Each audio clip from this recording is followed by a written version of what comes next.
Hey everyone, welcome to Take My Life. In today's video, I'm gonna show you how to block someone in Tango. So let's get started. First, open your Tango application. Tap on the search bar at the top of your screen and search for the user that you would like to block.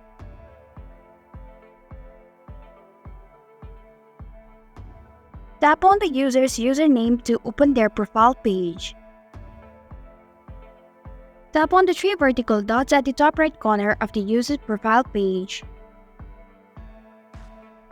Among those three options, tap on the very last option, that is Block User option. If you are sure, tap on Block once again.